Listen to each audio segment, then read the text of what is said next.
네, 2년 1개월 만에 사회적 거리두기가 전면 해제되었습니다. 다시 일상의 복귀와 또 회복을 시작하는 가운데 문득 이런 생각이 좀 들었어요. 이대로 괜찮은가? 그러니까 제 안에서 든 생각입니다. 이대로 괜찮은가? 일상의 복귀라는 게 이전과 같이 돌아가는 게 아니고 회복도 마찬가지라는 생각이 들었습니다. 이전과는 확연히 다른 일상과 달라진 삶에 우리가 익숙해져 버린 것이죠. 세상의 변화에는 우리가 빠르게 적응하면서도 정작 하나님께서 원하시는 삶에는 여전히 더디게 적응하고 있다는 생각이 뇌리를 스쳤습니다. 이대로 괜찮은가? 세상의 변화에 적응하는 일은 누가 시키지 않아도 참 우리가 잘 하는 것 같아요. 저희 집에 4살 난 아이도 이제는 리모컨을 켜서 자기가 원하는 동영상을 봐요. 처음에는 들키면 리모컨을 숨기고 끄는데 지금은 아주 그냥 보란 듯이 어쩌라고 하는 식으로 봅니다. 가르쳐주지 않은 거죠. 엄마 아빠 하는 거 보고 유심히 봤다가 자기가 원하는 걸 이루어가는 거예요. 이렇게 빠릅니다. 그런데 우리가 지금 이 변화의 시기에서 이대로 괜찮은가를 좀 생각해 봐야겠죠. 자신을 두고 교회를 두고 세상을 두고 하나님 원하시는 일들이 일어나고 있는가. 사회적 거리두기 전면 해제와 함께 여행이 지난주 기사에는 급증했다고 합니다. 그래서 표값이 엄청나게 뛰었다고 해요. 침체된 항공사들에게는 참 감사한 일이지만 한편으로 돌아볼 때 이런 걸 우리가 보복 소비라고 하죠. 억제되고 억눌렸던 것들이 어떻게든 소비를 통해서 자기의 욕구를 만족하고 싶은 것, 그것이 비단 인간이라면 누구나 가지고 있는 본성이기 때문에 특별하게 정죄하거나 탓할 마음은 없습니다. 그러나 지금 이러한 억제된 욕망이 어떻게 분출되고 있는가, 또 이제 완전한 해제로 가는 이 시점에서 사람들이 더 많은 분출들이 일어날 것입니다. 이전에도 사회적 약자들은 자신이 분출된 그런 억제된 분노들을 어떤 형식으로든 표현했는데, 지금은 많은 사람들이 우리 안의 욕망을 어떤 식으로든 소비와 어떤 형태로든 할 것입니다. 믿지 않는 사람들과 세상은 그럴 수 있습니다. 원래부터 그렇기 때문에 자연스러운 것이고 당연한 모습입니다. 그런데 그리스도인들까지도 세상과 같은 모습으로 동화되어 있다면 이대로는 괜찮지 않은 것입니다. 우리는 그것을 항상 견지하고 있어야 됩니다. 이대로 괜찮은가에서 이대로 이렇게 살아도 구원을 받는가라는 생각으로 이어졌습니다. 정말 내가 이대로 이렇게 살고 쳇바퀴처럼 돌아가는 일상 가운데 구원을 받을 수 있는가? 제 안에 구원에 대한 확신이 없어서가 아니라 그에 합당한 삶이 없어서 이러한 고민이 이어지는 것 같습니다. 구원은 예수 그리스도를 구주로 영접하고 믿음으로 시인하는 자들에게 주시는 하나님의 선물입니다. 하지만 이 믿음으로 얻은 구원은 실제의 삶에서 하나님의 뜻에 순종을 통해 확증될 뿐 아니라 세상으로부터 구별과 더불어 구원의 풍성함을 실제의 삶으로 누리며 그리스도와 동행으로 이어져야 된다고 성경은 가르칩니다. 하나님의 백성이 타락할 때마다 선지자들과 예언자들을 하나님께서 보내셨습니다. 그리고 하나님을 떠난 그 삶에 대해서 정죄하시고 하나님의 뜻을 선포함으로 회개를 촉구하고 계시죠. 하나님의 백성의 삶으로 살도록 촉구하시는 것입니다. 오늘 말씀을 통해 하나님께서 저와 우리 각 사람에게 원하시는 것이 무엇인지를 깨닫게 하신 은혜가 있기를 간절히 소망합니다. 1절에서 3절에 하나님께서는 호세아 선지자를 보내서 참된 회개를 촉구하십니다. 오라 우리가 여호와께로 돌아가자 하고 호세아가 선지자가 이스라엘 향해서 외칩니다. 이 외침은 하나님께서 이스라엘에게 참된 회개, 참으로 돌아와라 라는 어떤 복음과도 같은 것이죠. 다시 기회를 주시고 다시 살리시기 위해서 돌아오라 라고 하신 것입니다. 참된 회개는 현재의 죄악에서 하나님께로 돌아서는 것입니다. 하나님은 이스라엘이 음란한 우상 숭배와 모든 죄악에서 돌이켜 하나님께로 돌아오기를 원하십니다. 비단 구약시대뿐 아니라 신약시대뿐 아니라 지금 현재에도 동일하게 이렇게 하나님께서는 자기의 백성들을 향해 회개를 촉구하고 계신 줄로 믿습니다. 하나님께서 이스라엘을 향해 회개를 촉구하시는 이유를 알기 위해서는 우리가 먼저 이 호세아서가 쓰인 배경을 좀 살펴볼 필요가 있습니다. 호세아는 북이스라엘의 13대 왕인 여로보암 2세 말기에 주전 753년에서 715년 정도 북이스라엘에 대한 예언을 선포한 선지자였습니다. 이스라엘이 722년에 멸망하게 됩니다. 아수르 살만 에셀에 의해서 멸망하게 되는데요. 여로보암 2세 말기에 753년부터 이렇게 사역했다는 것은 이제 멸망이 30년 정도밖에 안 남은 거예요. 그 짧은 기간 동안 6명의 왕이 이렇게 바뀝니다. 심각하게 쇠퇴하는 것이죠. 심각한 쇠퇴기에 이 호세아 선지자가 멸망 가운데 나아가는 이스라엘 향해서 돌아오라는 외침을 하고 있다고 보시면 됩니다. 열왕기하 14장 25절에서 27절을 보면 여로보암 2세 때 아주 특별한 하나님의 은혜가 있습니다. 이때 북이스라엘이 다윗과 솔로몬 왕 때보다 더 많은 경제적인 부유, 번영을 이루는 시기가 바로 이때입니다. 그래서 잃었던 땅까지도 다시 확보하는. 그런데 이 시기가 40년 동안의 풍요로 우리가 이제 성경 해석하는 사람들은 은백의 시대다, 황금 시대다 부릅니다. 군사적으로도 많이 확보되어 있고 또 외부의 침략도 없고, 그런데 물질이 경제적인 번영이 있는 그런 시대. 25절 열왕기하 14장 25절, 26절, 27절을 보시면 여로보암이 이스라엘 지경을 회복하되 하맛 어기에서부터 아라바 바다까지 하였으니 이는 여호와께서 이스라엘의 고난이 심하여 매인자도 없고 노인자도 없고 이스라엘을 도울 자도 없음을 보셨고 여호와께서 또 이스라엘의 이름을 도말하여 천하에 없이 하겠다고도 아니하셨으므로 요아스의 아들 여로보암의 손으로 구원하심이었더라. 하나님의 아주 넘치는 긍휼이 이 40년의 시간 동안 이들의 불쌍함, 이들의 연약함, 스스로 어찌할 수 없는 무력함 가운데 모든 것들로부터 보호하시는 가운데 물질적인 풍요를 넘치게 주신 것이죠.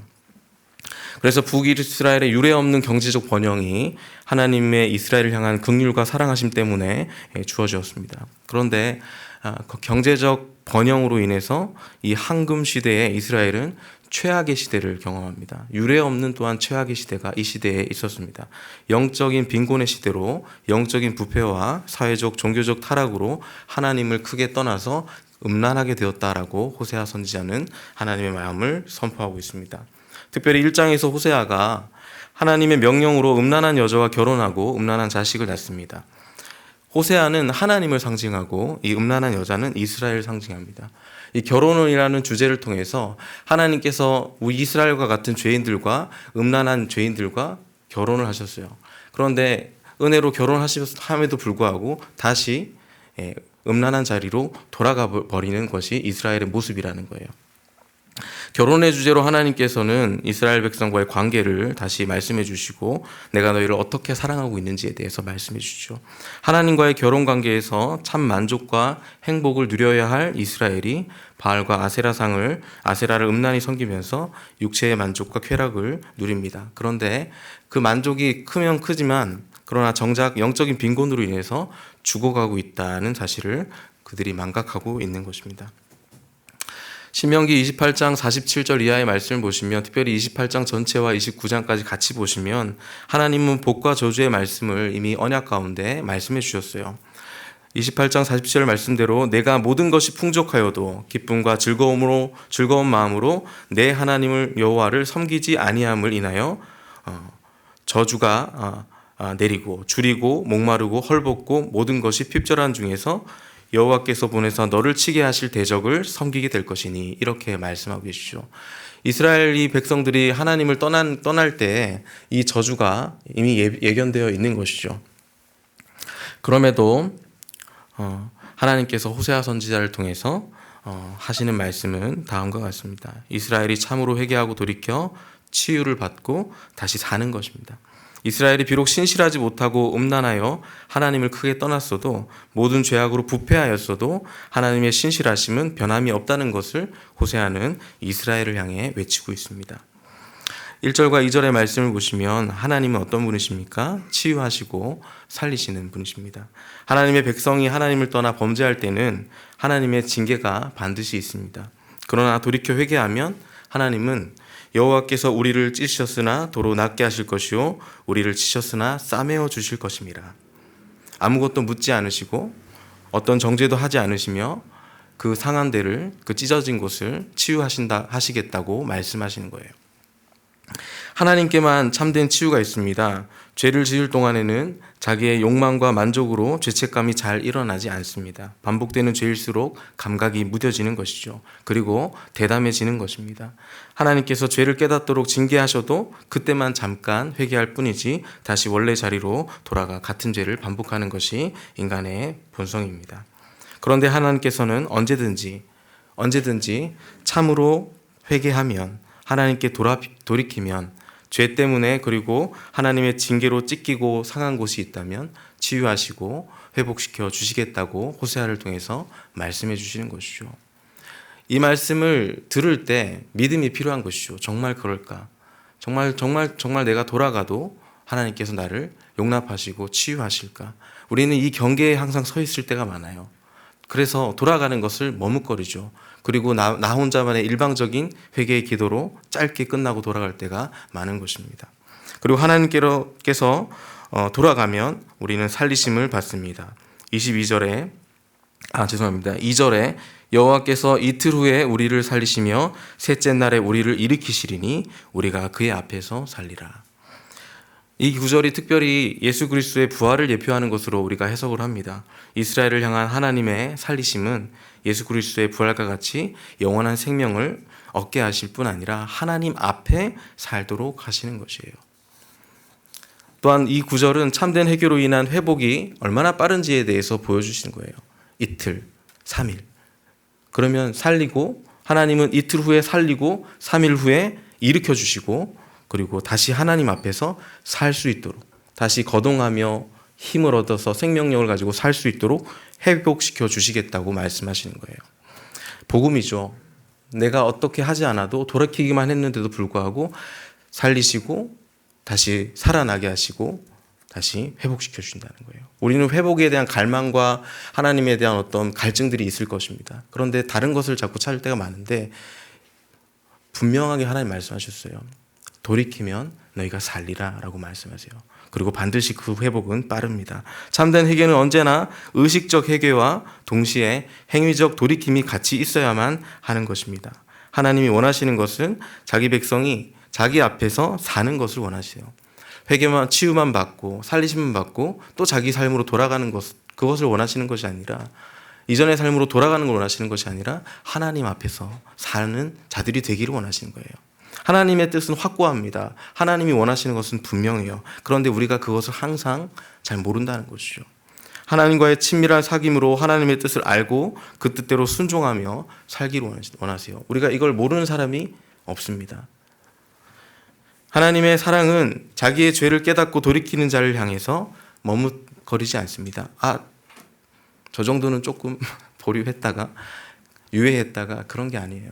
하나님 앞에서 돌아오는 자, 참으로 자기의 죄에 대해서 깨닫고 하나님 앞에 회개하는 자에게는 머뭇거리지 않으세요. 탕자의 비유가 그런 것이죠. 자기 아들이 자기 돈을, 아버지의 돈을, 유산을 가지고 나갔다가 허랑방탕한 삶을 살아왔음에도 불구하고 아들이기 때문에, 사랑하기 때문에 씻기시고 또 반지를 다시 끼움으로써 아들의 자리를 회복시켜 주는 것처럼 아버지의 사랑은, 하나님의 사랑은 그런 것입니다. 머뭇거리지 않습니다. 언제나 머뭇거리고 멈추는 것은 우리입니다. 우리가 머뭇거리지 하나님 머뭇거리지 않으세요. 하나님에 대한 왜곡된 지식과 오해는 하나님께서 항상 더디게 응답하신다라고 생각하는 것입니다. 그런데 잘 생각해 보면 하나님께서 원하시는 진정한 돌이킴으로서의 참된 회개가 없이 그저 하나님께서 내가 원하는 것을 이루어 주기만을 구했다면 그것은 그 자체로 하나님이 누구신지, 하나님께서 원하시는 것이 무엇인지 아직 모르고 있는 것이에요. 이제 하나님께서 호세아 선지자를 통해서 다시 한 번 더 촉구하시는 것은 3절에 여호와를 알자, 힘써 알자. 여러분들은 하나님을 어떤 분으로 알고 계십니까? 하나님을 아는 것이 조금씩 새로워짐을 경험하고 계십니까? 아니면 내가 아는 하나님으로서 고착화된 하나님에 대한 상으로 하나님과 여전히 오래 묵은 캐캐 묵은 관계를 유지하고 계십니까? 하나님은 날마다 새로우신 분인데 우리는 그 새로움에 맞춰서 하나님을 알아가고 있습니까? 3절의 호세아는 그러므로 우리가 여호와를 알자, 힘써 여호와를 알자. 이스라엘 백성들의 죄악과 음란함은 하나님을 섬기면서 같이 바알과 아세라를 겸하여 섬긴 것입니다. 그래서 주석이나 기록에 보면 바알의 신당 안에는 여러 개의 방들이 있어요. 그 방 안에서 각 성전을 섬기는, 성전에 매춘을 하는 여인들과 들어가서 제사 행위를 한다는 거예요. 그렇게 하면서도 하나님께도 제사를 드렸다는 거예요.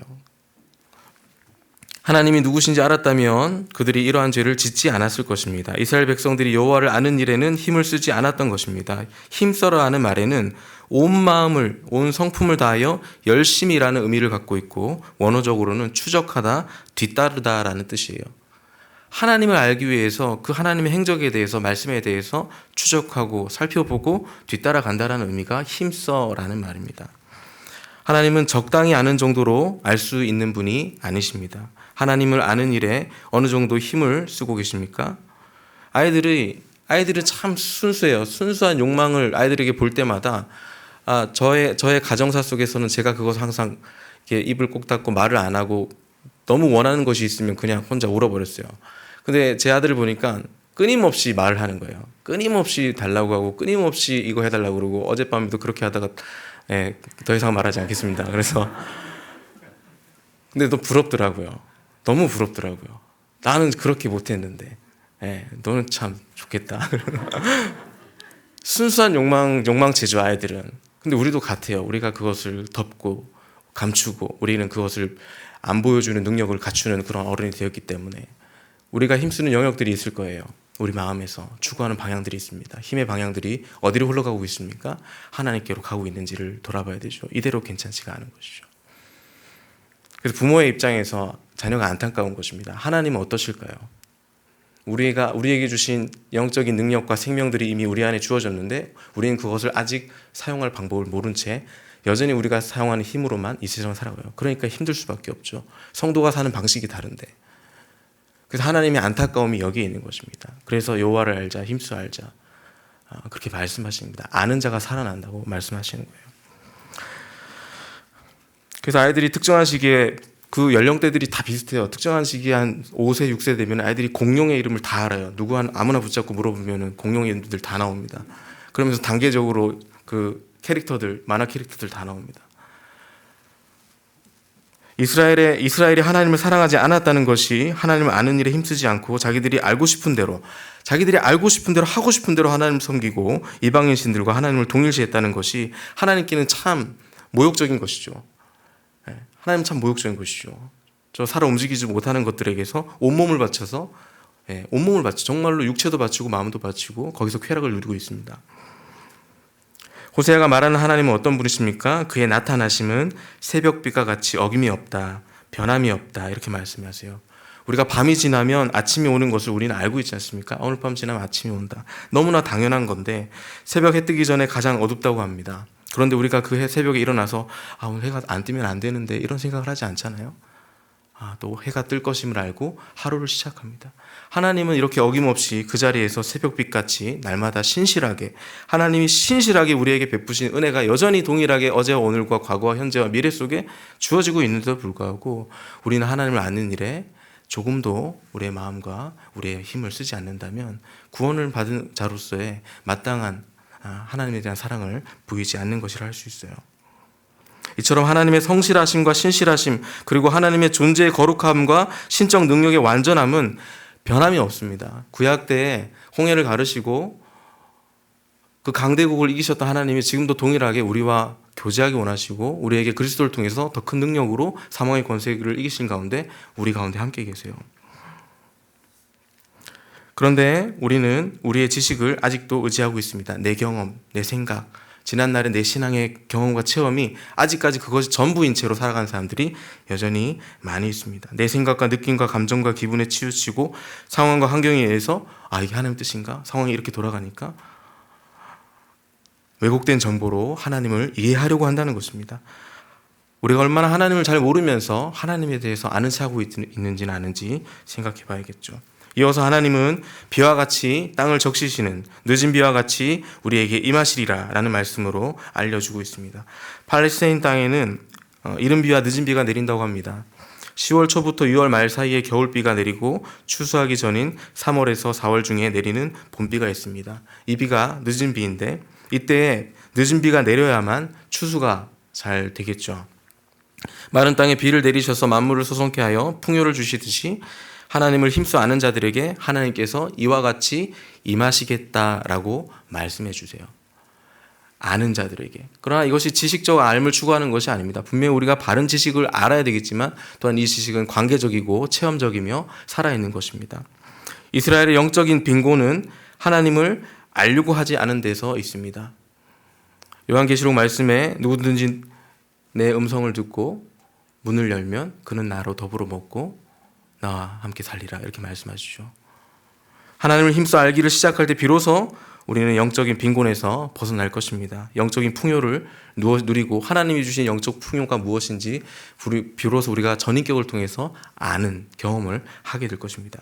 영적인 풍요만 아니라 실제의 삶에서 하나님만이 주시는 풍요를 누리게 하십니다. 세상적 가치의 풍요와 똑같이 동일시하시면 안 됩니다. 하나님의 풍요는 어떤 사람에게는 아무것도 없는 가운데서도 자족하고 만족하는 기쁨으로 충만하게 하실 수도 있고요. 어떤 사람은 실제의 삶에서 궁핍해서 벗어나는 경험이 될 수도 있는 것이에요.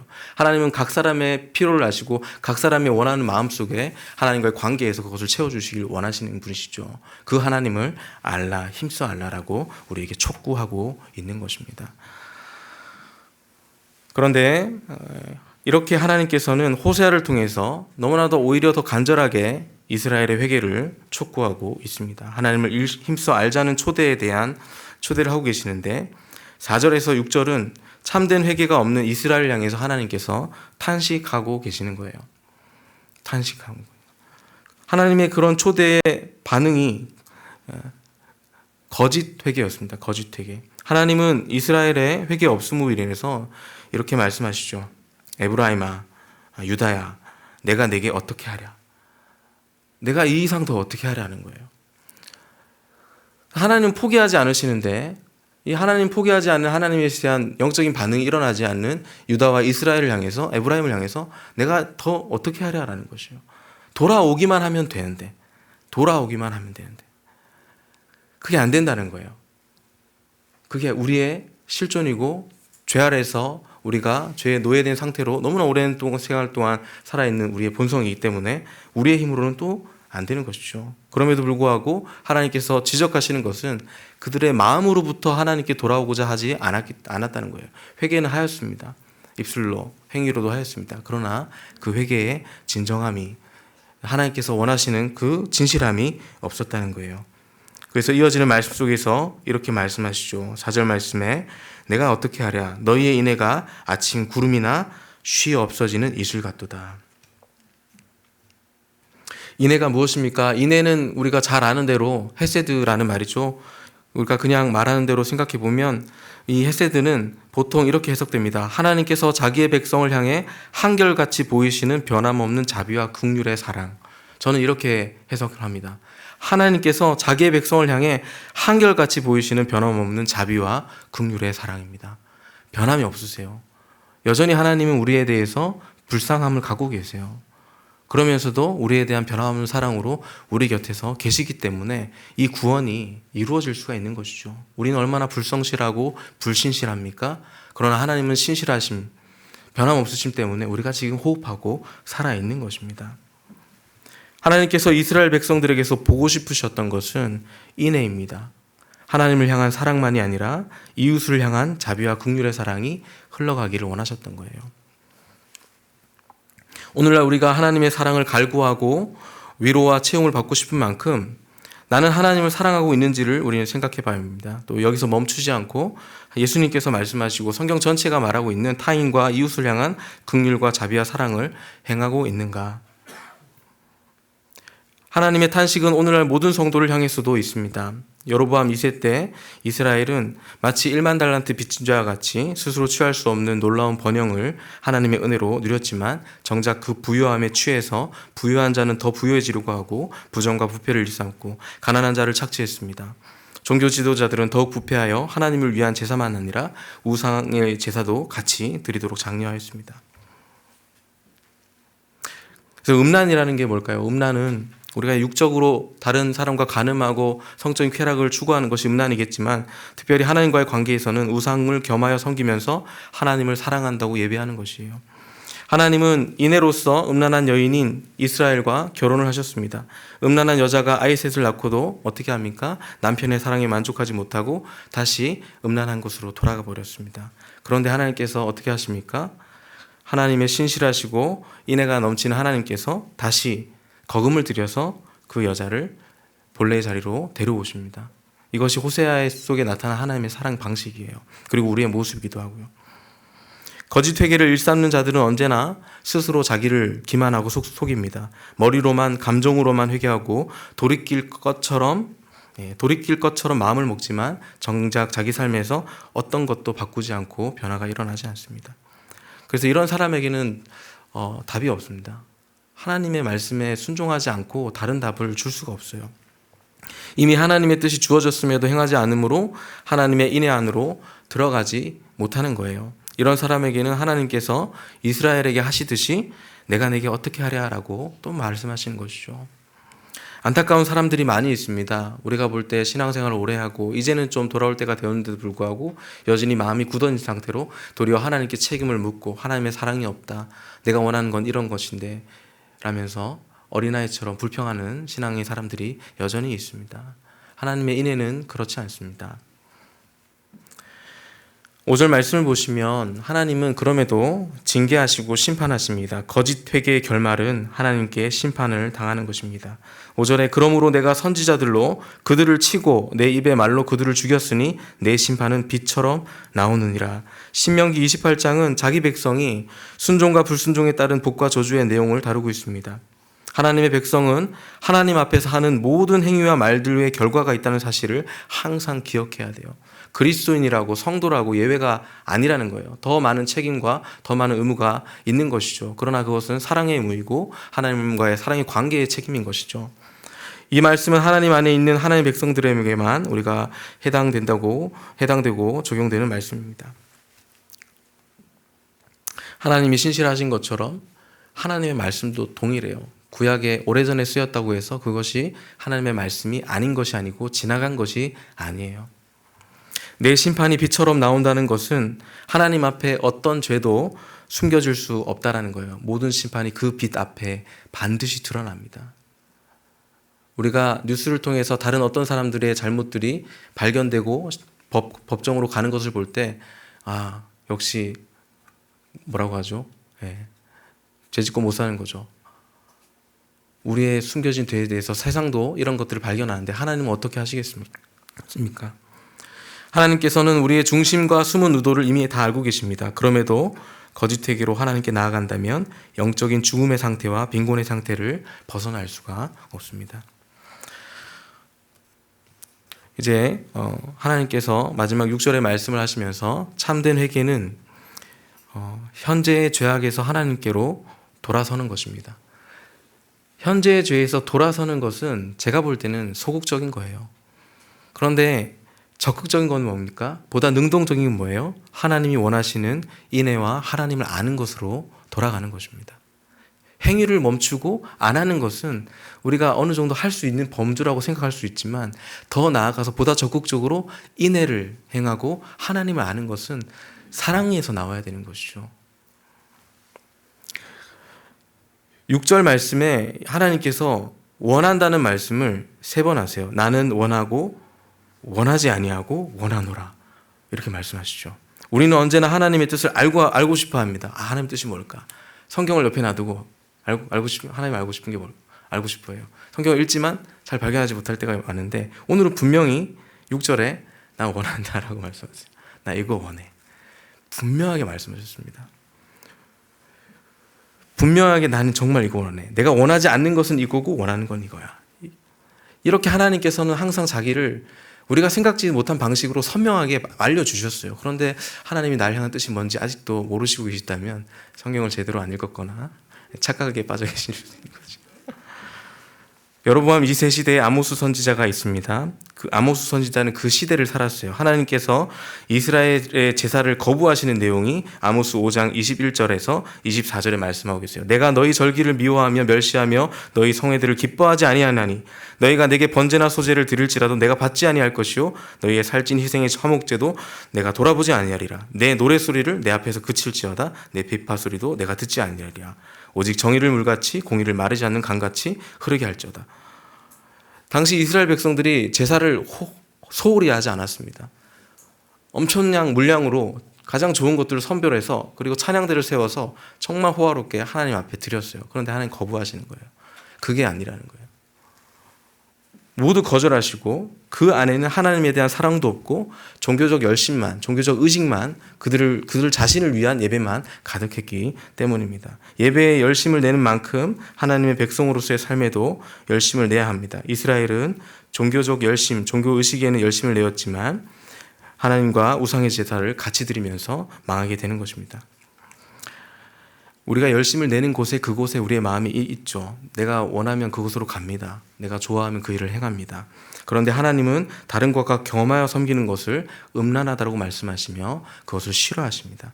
오늘날 바알과 아세라의 신당과 제사는 사라졌지만 바알과 아세라가 사라진 것은 아니죠. 우리의 마음과 정신 그리고 육체와 전인격을 여전히 지배하고 빼앗기 위해서 세상의 풍요와 번영을 탐하고 욕망하도록 우리를 부추기고 있습니다. 아모스 선지자를 통해 말씀하신 것처럼 오직 정의를 물같이 공의를 마르지 않는 강같이 흐르게 하는 것이 하나님을 사랑하고 하나님의 사랑을 받는 자들이, 하나님의 자녀들이 이 땅에서 해야 할 가장 중요한 일이라고 저는 믿습니다. 말씀을 믿겠습니다. 사랑하는 여러분, 지금 이대로 괜찮습니까?